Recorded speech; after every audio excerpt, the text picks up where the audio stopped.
si Mark, weigh in with almost 200 kilogram. Isang random subscribers ko na nag-reach out sa akin na tulungan ko daw siya na i-transform yung katawan niya. Kaya ngayon, may challenge ako sa kanya na kapag nag-lose siya ng 100 pounds bago matapos yung taon, makakatanggap ka ng 100,000 pesos. Oh, talaga?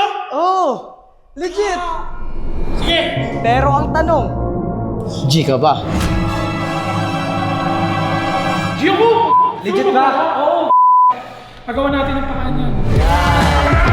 Ano yung naging special na hindi nalaman yung magiging challenge at magiging prize? Nape-pressure ka ba? Nape-pressure ka ba? 100,000 yun, boy! Yung boksingero ah! Oh, simulan na kaya natin!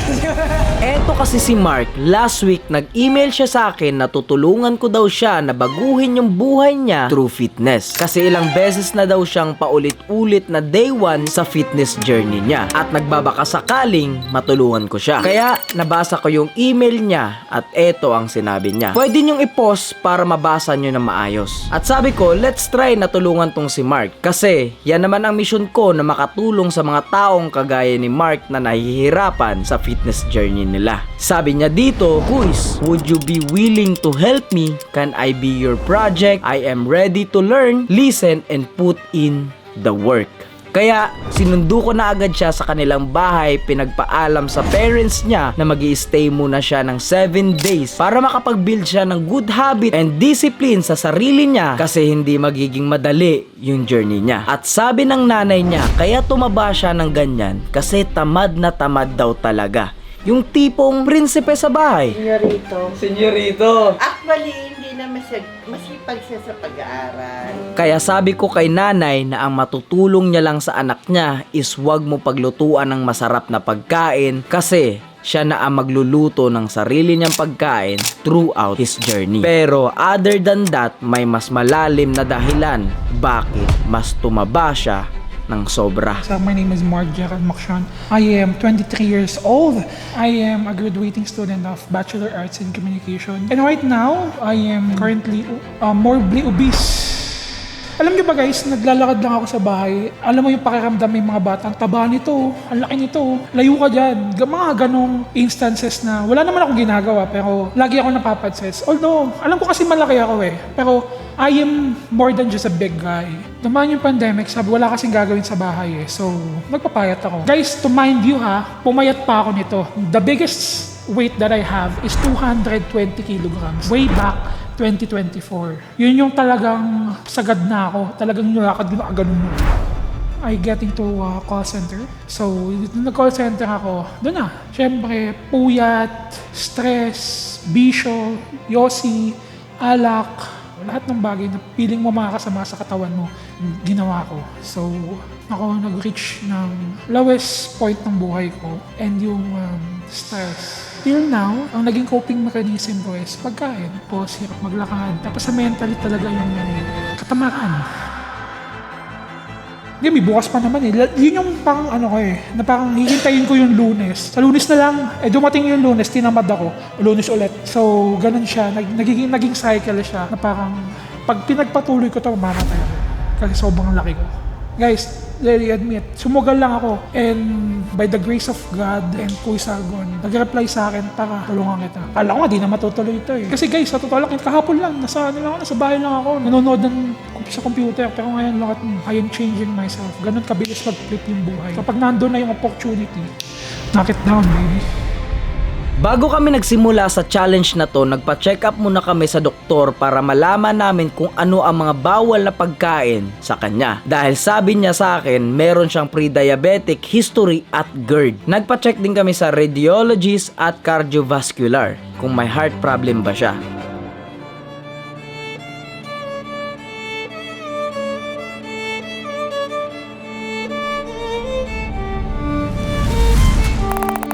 Guys, kita nyo, mismong timbangan, talagang hindi nare-read yung weight niya kasi 185 to 190. 185 to 190. Kaya feeling ko ito, 180 lang capacity nito. Oh, 180. Ang goal natin dito, for the meantime, is mag-reveal yung pinaka, weight. Dahil 180 kilogram to. Tignan natin kung mariread na ba for the next months, days, tas na go. Mga nyo. Alright! Ngayon, i-measure muna natin bawat kanto ng katawan niya except dito. Alright, so yung waist niya, nasa 61 inches. Grabe, no? 23 inches. Okay, dito naman sa left arm, nasa 24 inches. So, dito sa chest, 55 inches. Left and right, 30 inches. Yung shoulder niya is mga nasa 20 inches. Ito yung mga mini-measure namin for day 1 kasi importante to para the next few weeks, 6 months, pag nag-lose na siya ng 100 pounds, makikita natin yung improvement. At every week, tignan natin kung nababawasan ba yung waistline niya kasi 2 argon yun, boy!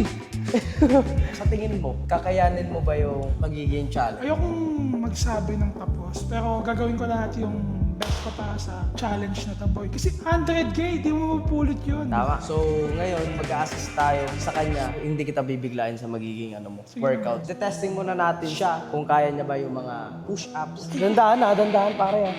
Okay, sige. Kaya mo yangat? Okay. Ganun lang yun, boy. Wala na yun. Sunday pa lang yan kasi. So, ganun talaga, normal talaga na hindi niya kaya yung push-up. Ngayon, magsisimula na tayo sa magiging workout mo. So, ang una natin gagawin, which is ang favorite workout ng lahat, chest. Nagsimula na kami mag-workout ni Mark para ma-introduce ko sa kanya ang magiging program niya. At ang ginawa namin is full body workout, which is chest, back, shoulder, legs. At habang nagwo-workout kami, bigla siyang pinulikat. Ito lang ba? Or lahat na? Pero tuloy pa rin kami sa pagbubuhat.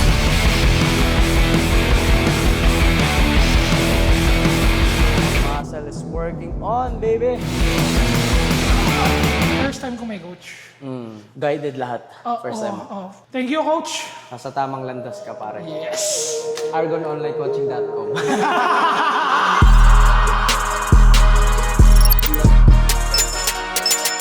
At pagkatapos namin mag-workout, tinuruan ko siya paano mag-prep ng meals niya.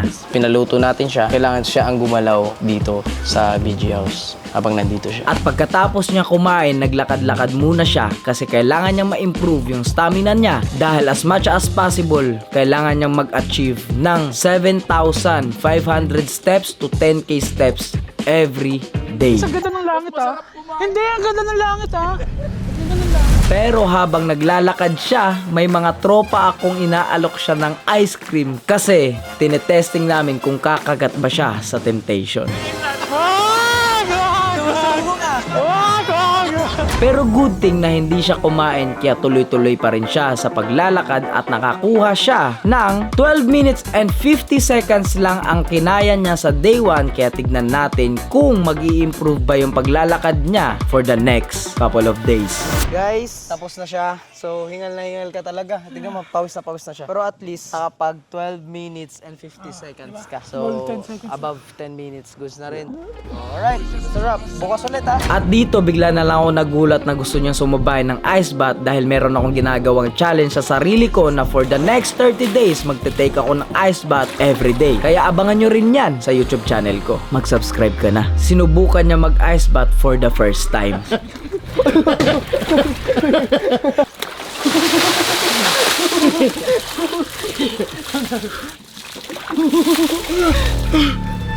Okay, Mark. Good morning. Morning, brother. Kailangan mo na magluto at prep yung food mo. So, magtimbang ka na 300 grams of chicken. 300 grams. Yo, 300, okay? At dito siya na ang mismong nagluto ng sarili niyang pagkain para matutunan niya na pag nasa bahay na siya. So, ang currently mga kaibigan, ang kinakain niya for breakfast is nasa around 945 calories. So, kailangan mo ubusin yan ngayon before tayo pumunta sa gym. Okay. At pagkatapos niyang kumain, nag-proceed na agad kami sa second day ng workout niya which is back day. At sinabayan ko na rin siya sa workout niya. We ain't scared to take a shot. Guarantee we won't stop. $250,000 for the planes, ain't every day I go get it. Go get it. Eto ang problema namin dahil sa second day sumasakit yung paa niya dahil sa timbang na meron siya. Hindi niya kayang tumayo ng sobrang tagal. Pero hindi yan ang dahilan para tumigil siya.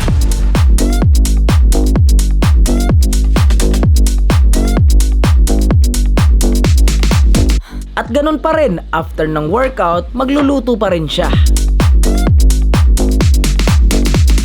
guys, ito yung pagkain natin. Kita mo naman yung view.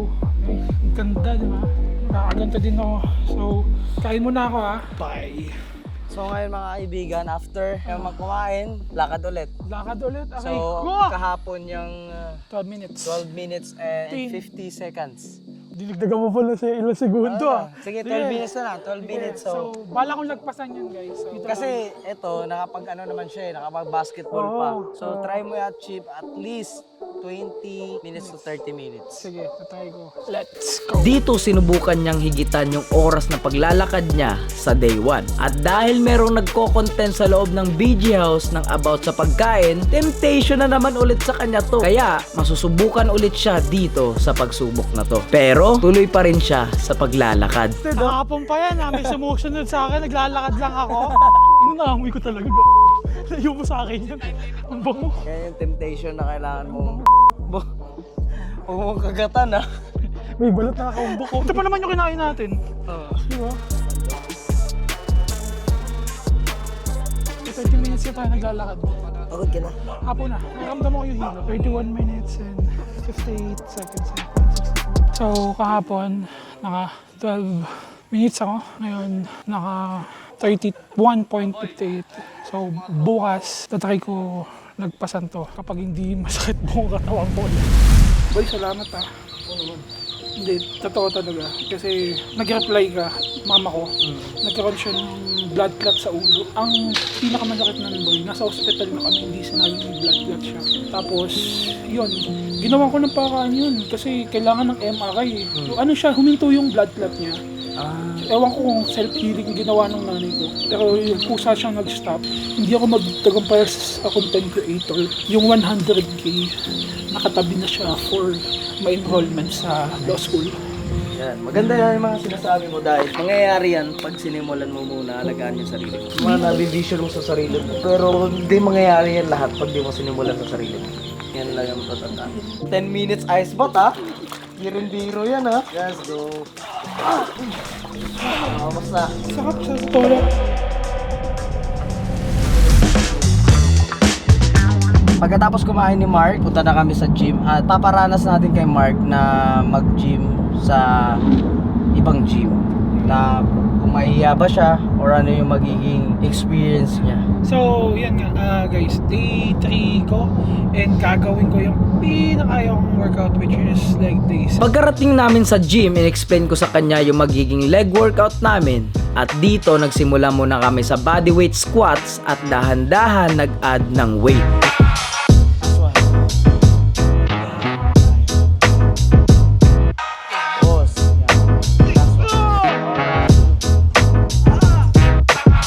At after namin mag-leg workout, pinasubok ko sa kanya yung sauna dahil sakto meron sa gym. Shoutout nga pala sa Swish Gym sa Nasugbu. Pinatry ko sa kanya yung sauna para maranasan niya kung anong feeling ng inaalagaan yung sarili. Baba ka nga muna. Iwanan ka muna namin. Halika na lang namin mamaya. Alam mo, dalawa yung nakadiet dito eh. At pumunta na kami sa oval para maglakad ulit. At this time, dahil ang workout namin is leg, hindi siya gaano tumagal. Pero at least, nagawa niya pa rin mag-cardio. At sa rest day niya, ginawa namin is nag-active rest day kami. Nag-walking at gusto niya mag-try mag-boxing at nag-soccer na rin kami. Para kahit papano, may cardio pa rin siya sa rest day niya. 120 grams of beef, 180 grams of chicken, 130 grams of carrots, 600 grams of rice. Bakit 600? Kasi di ako nag-lunch. So, direkto din ngayon ako. And 5 eggs. So, lag na lang yung luto ko. Mahal akong tumibog. Okay na. After namin mag-soccer, so siya na. At dito sinubukan niya ulit mag-ice bath pero this time doble yung lamig ng tubig.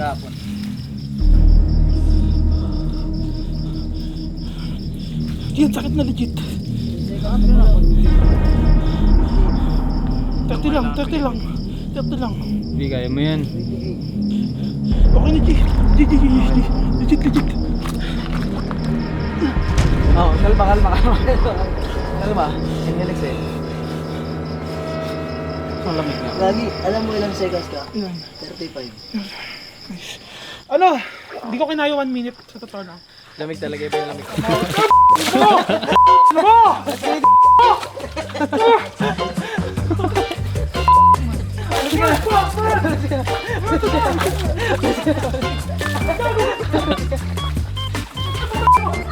So guys, ngayon it's day 5 na ni Baymax. Gisingin natin siya. It's 7:30 in the morning. Kasi gusto niya mag-ice bath daw, sabi niya sa akin. Baymax. Morning pare. Tapos na ako mag-ice bath. Lamig po ng panahon. Pwede mo matulog na lang. Siripon na. Dito, medyo nasasanay na yung katawan niya sa ice bath. Boy, okay na.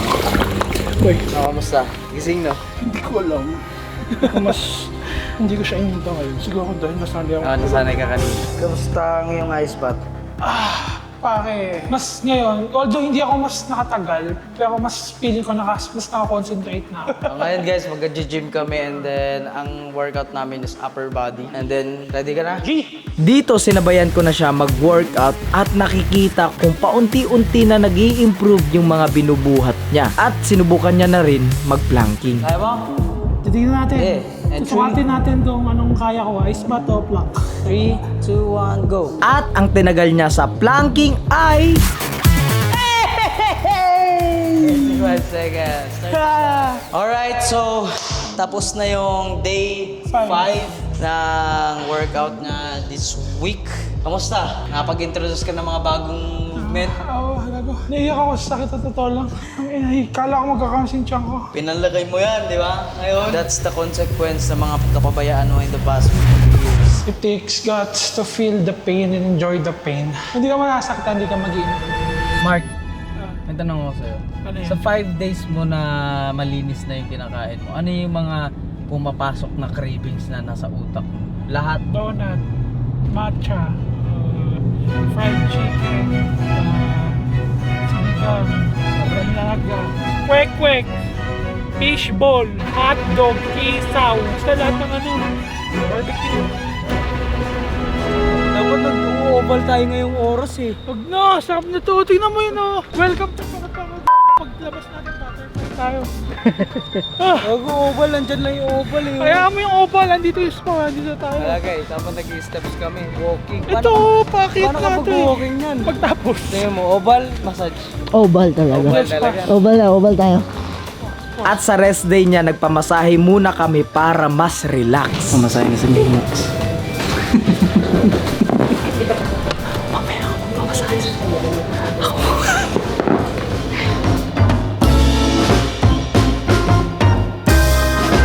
Mag-grocery kami at... Guys, dito ko natatapusin yung steps ko kasi 4-5 na ako.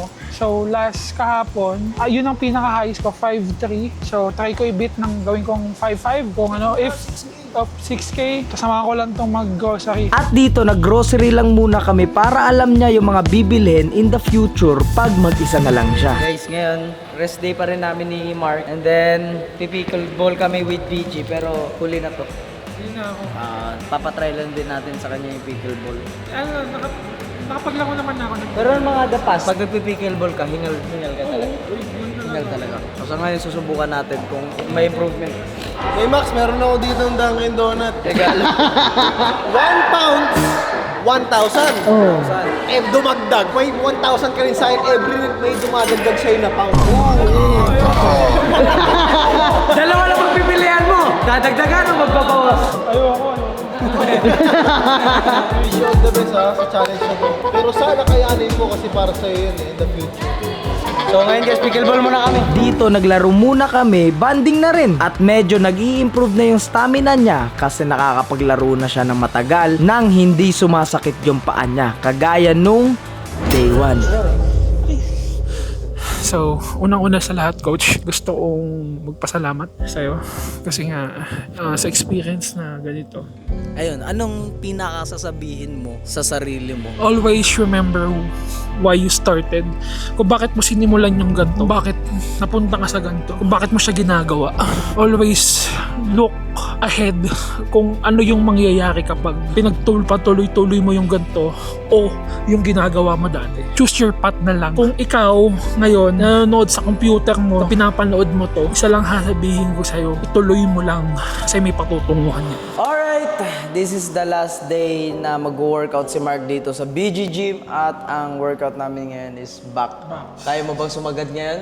Oo, kaya ko sumagad ngayon. Etong timbangan na to, titignan natin kung magre-reveal na regarding sa weight niya. Let's see! So ang starting na weight namin is 185. Titignan natin kung ano ang lalabas.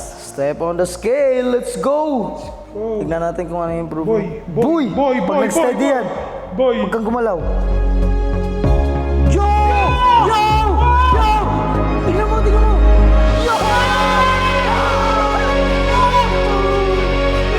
To be honest, yung na-lose ni Mark, which is mostly water weight lang yun. Pero at least may progress siyang nakikita. Wala ka ba sa akin? Oh, boy!